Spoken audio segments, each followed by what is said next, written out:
Tanya. No, you can't, David. We will be revealing the predictions by our experts later today. But for now, it's all on Wesley. So he starts with the English Simon once again. Best opening out there. And this is very traditional English. And we saw this, what I can remember about this position in the World Championships in, I think it was 86 in Seville. Kasparov, Karpov, they played this E5 reverse Sicilian many times, but this is now one of the more main lines, and this knight retreat has become quite a trendy move. I think Grishchuk first played it, and it really is just a reverse Sicilian, and it's a good dragon for white, but a good dragon may still be a bad dragon in some cases. This position is actually a very fun one to play. You've got the bishop, kind of like the Catalan bishop, David. You've got a rook coming to c1. If, for example, white pushes a pawn forward, it takes away this square from white's bishop. But yeah, it feels like Magnus just playing mind games here. And the dragon is signified by this bishop coming out to g2. And just to show the idea, we call it a reverse Sicilian because essentially, let's backtrack the whole way very quickly here. Essentially, the dragon, or a very similar, let's go for the accelerated dragon here, a very similar position would be this one, branching from the Sicilian, where here, after bishop to g7, white could, for example, bring the knight back, and we would see something very similar to the game, just with reverse colors. So white is essentially up a tempo and one move in chess. It psychologically affects them to the point where they're using maybe 3 unnecessary minutes, right? Wesley down on the clock again. So I want to again just call out that while I do like Wesley's position, and I think he has a good chance to rebound and maybe level this thing, at least as far as the first few moves, I still just, you have to applaud Magnus Carlsen, and reminds me of what Fabiano Caruana said about him, which is, again, people underestimate how well you have to know openings to look like you're avoiding openings. The bishop goes to d6 instead of e7. This is not a typical structure for how black plays these reverse dragons, yet he's in a playable position. And guess what? He made his opponent burn 3.5 minutes on the clock. So this is the kind of stuff he does in rapid chess, and it often pays off. They're quite weird moves. There goes another pawn move. And it's kind of, yeah, this is a modern, very modern way of facing white's position here, and there's generally going to be pressure on the queen side here with that rook move against black's queen side.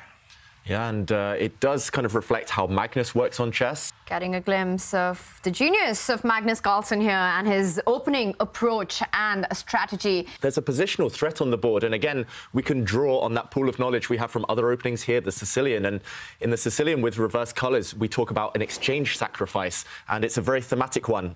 I think Wesley's in a really great spot to rebound here, and again, that would be the drama we want, so we'll see if it's the drama we get. Either way, Wesley's calculating this right now. I think pushing the pawn might be the key, because you can't take f6. Oh, okay, I thought you can't take f6 because black will take f3 with tempo.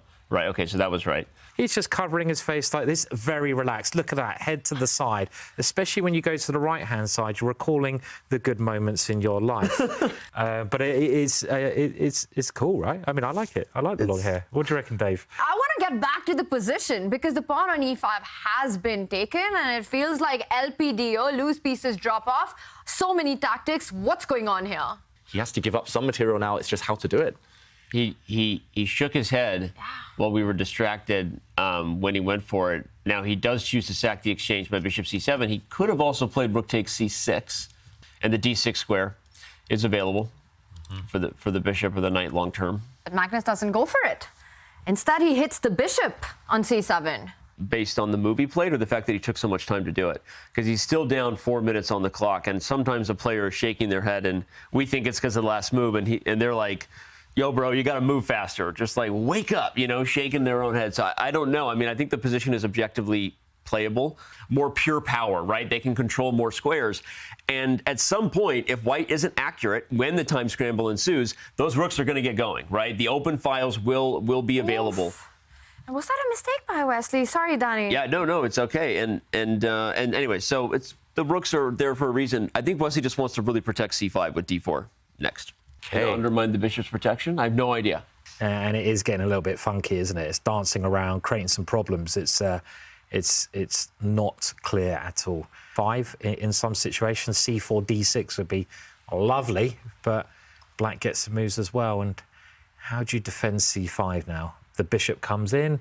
You stop knight f5. Yeah, it's very, very tense, isn't it? Yeah, but that b6 really idea, okay. And Great call there, I was coming back to it, and I think it's... Yeah, it's a nice idea. And... But sorry. This is... Wait. Whoa, what just happened? Look at that last move that Magnus just played. Yeah, temporary piece sacrifice. Magnus gave up the black knight, but just by capturing pawns, he was attacking there just temporarily White's knight and White's bishop at the same time, and White couldn't save them both. And here we see still the same material imbalance, knight and 2 pawns for a rook, but Danny called it. The lines have opened up, the position is exploding, and for rooks, that is a good sign. White's knight looks nice and pretty in the center, but Black's rooks have access. It's totally turned around, but you can't save this piece anyway, so he thought he had to give it up for the pawn. And yeah, let's just check out this position. Magnus is giving up a 3rd pawn. Okay, it's just been captured. He's going for checkmate. He's going to try and break through on the back rank. And it's on the board. We're going to find out. Maybe that knight you mentioned has to jump back to take control of that back rank C1 square. Knight E2, but that runs into a nasty check, David. Black takes F1, you take, and you check. The king's going to run to E2, and we're getting out. But he made a mistake. Oh, I don't know. Queen H1 looks scary. Oh, no, maybe. Yeah, you go to E4. He's gone with Harry the H-pawn, and uncharacteristically, turns out to be a bad move. What? Uncharacteristically of Harry. The computer's just gone haywire. How can H4 ever be a bad move? Steps forward and starts running. No way. So calm. So calm. No way. Oh, my words. How can you do that? I mean, that is computer chess, isn't it? David, look at what Magnus has played. He didn't play the best move. It's a good move, we should mention. I think this showed up as one of the top moves. But yeah, just to highlight here, Magnus could have won on the spot. I think the idea was actually just this check on H5. I think this would have been a really nasty blow. And if you're, for example, forced to push your pawn, this white king now is pretty much trapped. And any check on the 2nd rank, I'm not sure how you get there. Maybe you go back and threaten checkmate. This looks like it would have been decisive. But Magnus not going for the brute force approach, instead just shuffling his king. We call this a very high-class move, just preempting any checks from the white queen. He's just waiting. Now, how do you deal with the threats, right? And we see he couldn't do it accurately. He plays Queen A4, which helps Black's advantage increase a little bit. This doesn't see it yet. For sure, the best move, okay, he's played it. I was going to say the best move is also the most natural move, but you called it, Tanya. The follow-up is the key. Often players don't blunder because of the first move. It's always the final follow-up. And still winning position here. Is it a check with that black queen? Do you dive in now? Maybe it's more effective now with white's queen, unable to check the black king. He does dive in. Your idea, Simon. I mean, this is the simple way, isn't it? I mean, because... I mean, the white king just looks... You know, even if white can defend this somehow, which I don't think he can now, you've got 2 major pieces, big pieces, the biggest pieces, attacking a naked king. You're going to have to... Maybe, can you play this E4 move again? He doesn't play it. He's trying to bring his pieces back. This is why you trained a puzzle rush. This is why you train your puzzles so you can work these things out quickly, because you check with the rook, and I think this is the right way of doing it, because you force the king into a more exposed situation. Now I'm thinking, do you bring the queen over? But you have to calculate this right, David. I mean, OK, wow. By the way, he's giving up the F7 pawn, but it would be mate if you go for it. It's just the Magnus show today, isn't it? 7 seconds. Would you fight on? Would you give up the queen for the rook and try and set up a fortress with the king, knight and pawns? It's mate in one. He's going to allow mate. Oh. And that's it. Wow. Magnus Carlsen with the black pieces delivers checkmate and takes his 2nd win. And there he is. What a performance he's had today in his grand final.